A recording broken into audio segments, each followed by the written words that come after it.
పెయింటింగా లేకపోతే wall టైలా, floor టైలా, ఇది ఏంటో చెప్పండి.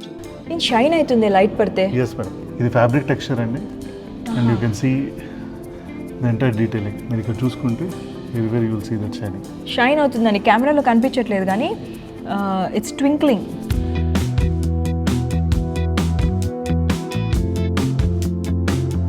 వాల్ పెయింటింగ్ లాగా ఉంది కదా, ఎంబాస్డ్ ఉంది, చాలా బాగుంది.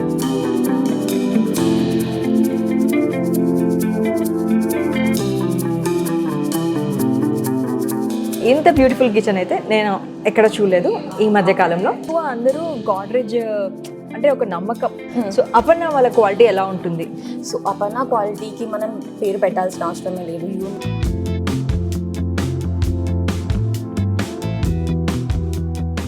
అది ట్రాన్స్పరెంట్ అవుతుంది, మళ్ళీ ఓపాక్ అయిపోతుంది. లైట్ రిమోట్ ఇచ్చారు దానికి. So something latest technology. Nice.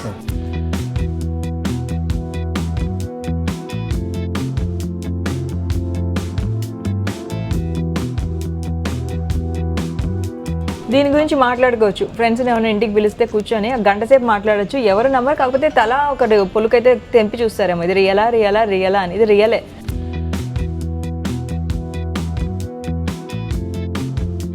Real మట్టి పెట్టి భలే ఉంది కదా, సంథింగ్ రియలీ న్యూ. అది అలానే అది బతికుందా చచ్చిపోయిందా? ప్రిజర్వ్డ్. 5 పీసెస్గా ఉందన్నారు కదా, ఎంత పడుతుంది? నాకు జస్ట్ ఐడియా కోసం. కాస్ట్ వచ్చేది 10 to 15 lakhs పడుతుంది. చూసారా, 3D ప్రింటర్స్ అనే యాడ్స్లో చూస్తుంటాం కదా, వీళ్ళు క్రియేట్ చేశారంట ఇవి ఇక్కడ. సో మీరు కనుక మీ కిడ్స్ని తీసుకొని వచ్చి, పేరెంట్స్ కూడా ఉండాలా, మీకు ఇచ్చేసి వెళ్తే మీరు చూసుకుంటారా? వావ్, అంతకంటే ఫెసిలిటీ ఇంకేం కావాలి? కిడ్నీ ఇక్కడ పెట్టేసి వెళ్ళొచ్చు. వర్క్ షాప్ అంట.